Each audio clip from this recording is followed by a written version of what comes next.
Trimestre então. Então, galerinha, ontem teve conversa com alguns pais, né? Fiquei bem feliz. Se bem que, na verdade, a maioria dos pais que aparece é do aluno que está sendo, né, acompanhado e não dá problema, geralmente, né? Geralmente, a galera que dá problema é do pai que não vem.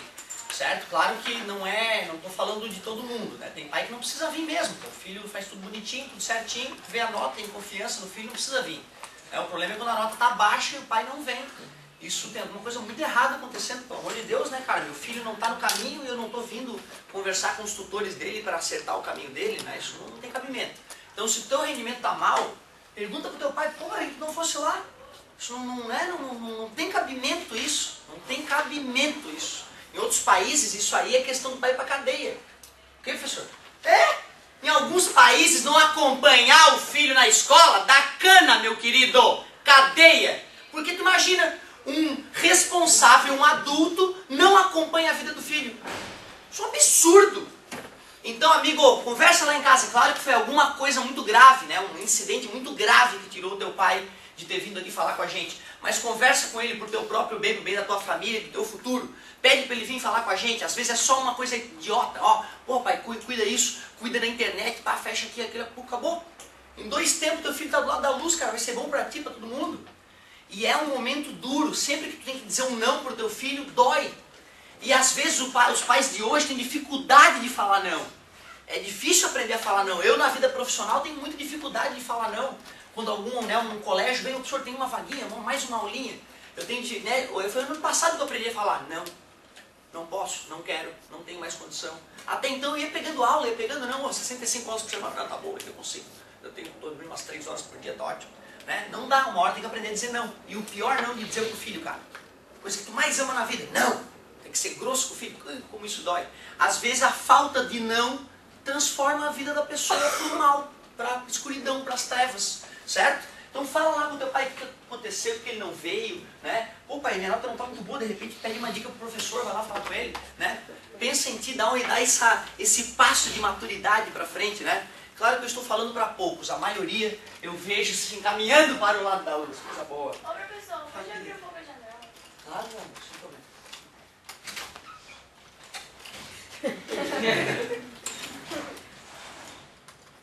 Tomara que o vídeo não fique com a iluminação prejudicada, às vezes eu percebo um probleminha de iluminação, mas deixa eu dar uma conferida ali. Tá show! Agora vai! Página 7 então, tarefinha, leia a tirinha. E apesar das oposições e incompreensões, Colombo continuou afirmando que a Terra era redonda. Redonda? Que burro! Não é difícil imaginar que Manolito desconheça a relação entre a força da gravidade e a forma de nosso planeta. Brilhantemente traduzida pela expressão criada por Newton, conhecida como lei de atração, lei de gravitação universal. Esta lei é, por alguns, aclamada como a 4ª lei de Newton. De sua apreciação, é correto entender que... Então, olhamos o que está acontecendo, agora vamos lá. Letra A. Em problemas que envolvem a atração gravitacional de corpos sobre o planeta Terra, a constante de gravitação universal, inserida na expressão newtoniana da lei de gravitação, é chamada de aceleração da gravidade. Ele está te dizendo que isso aqui, ó, a constante gravitacional universal que ele colocou nessa lei, a lei de atração da gravidade, a lei de atração das massas, é a aceleração da gravidade. É, galera? Não, né? Essa ali é a aceleração da gravidade, ó. Essa aqui é a constante gravitacional universal. Aliás, aquele G é um número grande ou pequeno? Minúsculo, é por isso que tu não te sente atraído pelos colegas ou pelo prédio quando tu passa na frente dele, né? Embora tu esteja sendo atraído. Beleza? É porque a constante gravitacional universal é pequenininha. Então só para massas realmente enormes que a gente consegue detectar a força que atua. Legal. Então a letra A está falsa. Letra B. É o planeta que atrai os objetos sobre sua superfície, não o contrário, uma vez que a massa da Terra supera muitas vezes a massa de qualquer corpo que se encontre sobre sua superfície. Falso. Por que está falso? O planeta também é atraído, só que Parabéns, porque eu também atraio o planeta. Se o planeta me atrai, ação. Eu atraio o planeta, reação. Terceira lei de Newton mostra que é uma abobrinha que o cara falou, um absurdo que ele falou. Como assim eu não atraio a Terra? Como que ela me atrai e eu não atraio ela? Se para toda ação tem uma reação. Eu atraio a Terra sim, com a mesma força que ela me atrai. Só que essa força de 700 newtons atuando nela não acontece nada com ela. Força de 700 newtons atuando em mim, que tem 50 quilos, dá uma aceleração de 10 metros por segundo ao quadrado, certo? Mas, filosoficamente, a Terra se mexe também. Dá até para calcular quando a Terra se mexe quando eu pulo, certo? Só que é uma quantidade tão ridícula que não é apreciável. Mas, se tu tiver por exemplo, detector de terremoto, né, instalado no prédio, qualquer um pulando, tu detecta pelo detector de terremoto. O prédio está vibrando também, certo?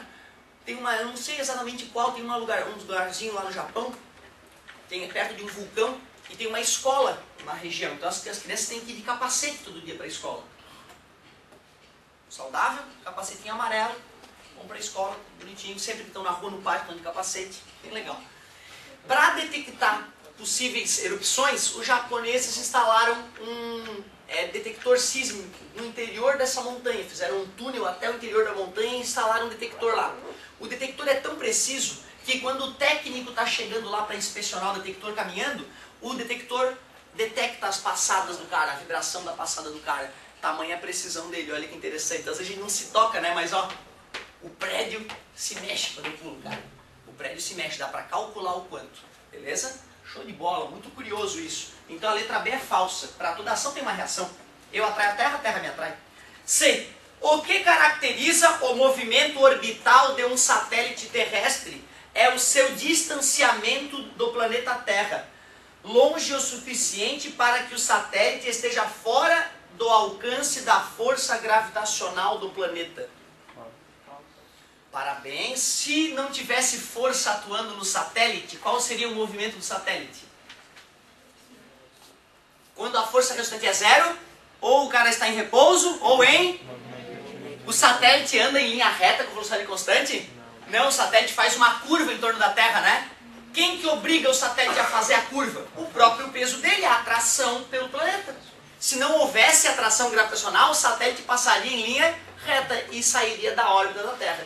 Então, mais uma vez, não faz sentido. Embora eu, na tua idade, eu achasse que lá onde o astronauta vai não tem gravidade.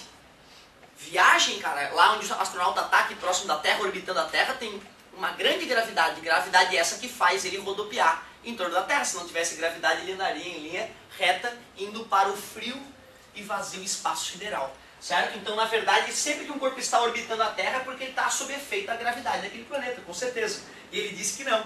Então, ele falou na letra C. O que caracteriza o movimento orbital de um satélite terrestre é o seu distanciamento do planeta Terra, longe o suficiente para que o planeta esteja fora do alcance da força gravitacional do planeta. Sim, o satélite está amarrado na Terra, então, para ele não ir embora. Né? Não faz sentido, né? Então, beleza. Está falso também a letra C. A, B e C, falsas. Letra D. A força gravitacional entre dois corpos diminui linearmente conforme é aumentada a distância que separa esses corpos. Linearmente é quando uma dobra, a outra dobra ou cai pela metade. Uma triplica, a outra triplica ou cai a terça parte. Vamos ver se é assim? Dobra a distância. O que acontece com a força? 2 ao quadrado cai 4 vezes. Lembra que a gente usou esse raciocínio esses dias? 3. A distância triplicou. O que acontece com a força de atração gravitacional entre esses corpos? Diminui 9 vezes, não é linearmente, é ao quadrado. Certo? Quero ver, hein? Eu aproximo dois corpos 10 vezes, deixo eles 10 vezes mais próximos. O que acontece com a força? 100 vezes? Maior. Agora eu aproximei, não foi? Concordas comigo? Tu viu como é simples raciocinar isso? Se a distância aumenta, a força diminui, ao quadrado. Se a distância diminui, a força aumenta, ao quadrado. Tudo bem? Beleza? Vou fazer uma pergunta ao contrário, então. A força de atração gravitacional entre dois corpos aumentou 25 vezes. O que aconteceu com a distância entre eles? Diminuiu? Diminuiu quanto? 5, porque 5 vezes 5? 25. Fechou, tá vendo? Já está aprendendo a raciocinar em relação à força e distância. É linear? Não. É quadrática a variação, né? Vai dar uma função de segundo grau, já que está elevado ao quadrado. E na matemática começaremos a ver agora, né? Função de segundo grau, vai ajudar bastante. Mais uma vez foi falsa. Por eliminação, é a letra E. Mas vamos ver. Aqui na Terra, o peso de um corpo é o resultado da interação atrativa entre o corpo e o planeta. E depende diretamente das massas do corpo e da Terra. É, né? A massa do planeta Terra e a massa do corpo que está próxima dela. Linearmente, não tem nada ao quadrado ali nas massas, certo? É isso aí, fechou. A letra E era a primeira. E tu vê, era uma questãozinha, a tirinha ali não ajudou muito, né, cara? Era mais questões frouxas sobre atração gravitacional, sobre a última aula, e era até natural, de repente, se confundir e errar. O importante é que tu tentou, leu em casa, teoricamente, tentou, e agora está assistindo a correção. Aí teu cérebro faz sinapse e tu entende, certo? Quem não fez, vai olhar e, ah, não, tá fácil. Mas não entendeu, na verdade, porque o cérebro não fez sinapse. O cérebro não faz sinapse de uma hora para outra. Demora, tem que ficar horas fazendo esforço para o neurônio dar uma esticadinha de nada e tentar se aproximar do outro. Quanto mais sinapse teu cérebro faz, mais poderoso é teu cérebro, certo? E sinapse não faz assim, ó. Não, aí o cérebro não faz sinapse. Tem que querer, tem que fazer um esforço, suor, né? Tem que rolar. 2. UFSC, ah, meu Deus. Considere o sistema constituído por um ponto material de massa M e a Terra de massa MT. Admita que D é a distância do centro da Terra a M e que P, M e PT formam um par de forças, conforme a figura, devido à interação gravitacional entre as massas. Então tem uma massinha pontual, Mzinho, tem a massa do planeta Terra, Mzão. Ele desenhou Pn, a massa da partícula N, e PT, nome feio, né? PT, a massa, o peso da Terra. Tô brincando, tá? Uma piadinha. Todos os partidos me deu um ódio, não só o PT. A distância entre os centros dos corpos é D. E agora sim. Agora sim. Assim sendo, assinale as proporções corretas. 01. PM é uma força do ponto material de massa M sobre si próprio. Não. Até porque um corpo não pode fazer força gravitacional sobre si próprio, né? Certo? Não faz sentido. O peso dele é a atração da Terra por ele, não é isso? Então a 01 é absurda. PM é uma força da Terra sobre o ponto material de massa M. É, né? O peso do corpo é a atração do planeta pelo corpo. Verdade. 04. A intensidade de PM é maior que a intensidade de PT. Para toda ação, mesmo módulo, mesma direção, sentidos opostos. Então, a intuição sugere que o peso da Terra é maior, certo? Mas não faz sentido, já que formam par ação e reação. Então, elas têm o mesmo módulo. Por isso que a força que eu exerço na Terra não faz diferença nela, que ela é muito gigantesca para acelerar ela grandemente, né, com a força que eu posso exercer sobre ela. Então, por isso, né, que não faz diferença. 08. A intensidade de PM não depende da distância entre os dois corpos. Depende, com certeza, olha lá a fórmula, ó, a distância é fundamental. Falso. 16. A intensidade de PM depende das massas MT e M. Depende da massa desse e da massa desse, com certeza. Das duas massas depende. Com certeza, verdadeiro. 32. A intensidade de PM depende somente da massa M. Depende da massa da Terra e também da distância, né, entre elas. Então, falso. Eu vi muita gente não somando. Tem que somar, muita gente se não somar, não respondeu a questão. Então, 16, 17, 18. Tu vê, cara, ó, não é uma questão terrível da UFSC. Aliás, a maioria não é terrível, né? Das 10 de física, eu diria que 2 são pesadas, certo? 2, 3 médias e o resto mais acessível, certo? Mas cada uma tem um nívelzinho de dificuldade diferente de poder filtrar, né? Os ninjas, os mais ou menos, e a galera que não tem condição de enfrentar a faculdade. Questão 3, começa na página 7 e vai para 8. De acordo com a lei da gravitação universal, a força de atração entre dois corpos de massas M1 e M2, respectivamente, separados por uma distância d, é dada pela equação. Nesta equação, G O que é o G? Deixa eu ver. É a aceleração da gravidade? Não. Constante universal de gravitação. Faz sentido. Só que vamos ver as outras para garantir. Aparentemente é a letra B. Vamos ver as outras ali para garantir. É expresso em metro por segundo ao quadrado no sistema internacional. Metro por segundo ao quadrado é a aceleração, né? Certo? Aquele G é uma aceleração? Não, né? O Gzinho que é uma aceleração. Então não pode ser. Newton por quilograma ao quadrado. Não sei, vamos ver. Então vou fazer para vocês a análise dimensional. Uma vez eu fiz já do física, meu amor.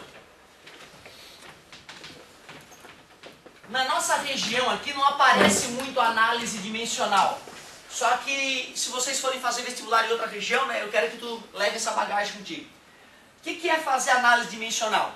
É tu pegar uma fórmula de uma lei, de uma equação física e colocar as unidades de cada elemento para descobrir a unidade de um elemento que a gente não conhece. Qual é a unidade de força? Newton. Sempre que a gente faz análise dimensional, a gente coloca entre colchetes as unidades. Qual é a unidade do G? Não sei, é isso que eu quero determinar. Qual é a unidade de massa? Qual é a unidade de massa? Qual é a unidade de distância? Parabéns, tudo no sistema internacional, né, galera? Metro e tá elevado ao quadrado. Quilograma vezes quilograma? Tá multiplicando, passa? Tá dividindo, passa? Vai ficar Newton vezes metro ao quadrado, já que passou multiplicando, sobre quilograma vezes quilograma, quilograma ao quadrado. Essa é a unidade do G. Newton metro quadrado por quilograma quadrado. O que ele disse na letra D? Newton quilograma quadrado. Mentiu. Letra E, depende da distância entre os corpos. Não, G é uma constante. Como é que uma constante vai depender de alguma coisa se ela é constante? Né? Certo? Então, letra B foi confirmada e aproveitamos para dar uma palhinha de análise dimensional. Show de bola! Depois da página 7, qual foi? A 11. Depois que eu corrigir a tarefa, eu vou fazer umas a mais ali, que eu vi uma galera que fez a da galáxia, que eu achei bem bonita, eu quero resolver aquela.